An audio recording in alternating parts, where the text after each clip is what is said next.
নমস্কার বন্ধুরা, প্রথম টেস্ট ম্যাচের চতুর্থ দিনে ইংল্যান্ডের হলো জয়। ইংল্যান্ডে জিতের সামনে দেয়াল হয়ে দাঁড়িয়েছিলেন রবিচন্দ্রন অশ্বিন। ইংল্যান্ড টসে জিতে ব্যাট করার সিদ্ধান্ত নেয় এবং ইংল্যান্ডের টিম প্রথম ব্যাট করে 246 রানে অল আউট হয়ে যায়।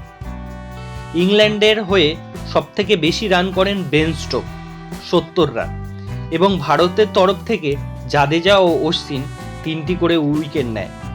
প্রথম দিনেই ভারতের টিম 1 উইকেট হারিয়ে 119 রান করে। দ্বিতীয় দিনে ভারতের টিম ভালোই খেলে। জাদেজা, কেএল রাহুল আর জয়সাল তৃতীয় দিনে দারুণ স্কোর করেন।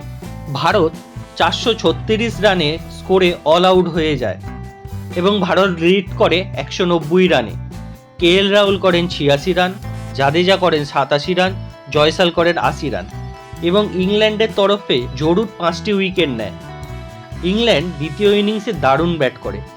ইংল্যান্ডের আলি পল 196 রানের একটি দুর্দান্ত ইনিংস খেলে এবং বুমরার বলে আউট হয়ে যায়। 420 রান তোলে। ভারতের তরফ থেকে ইংল্যান্ডের 4টি উইকেট নেন বুমরা। ইংল্যান্ড ও ভারতের সামনে 231 রানের লক্ষ্যমাত্রা দেন, কিন্তু চতুর্থ দিনে লাঞ্চের পরে খেলতে নেমেই ভারতের ঘটে বড় সড় বিপর্যয়। ভারত 120 রানের মধ্যে 7টি উইকেট পড়ে যায়।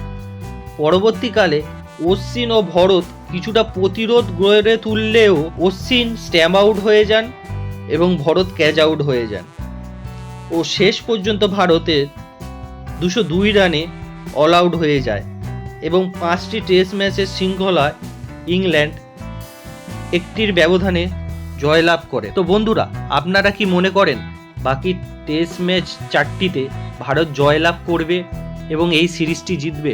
দয়া করে কমেন্টে জানাবেন এবং বেল আইকন চেপে সাবস্ক্রাইব করে দেবেন। ধন্যবাদ।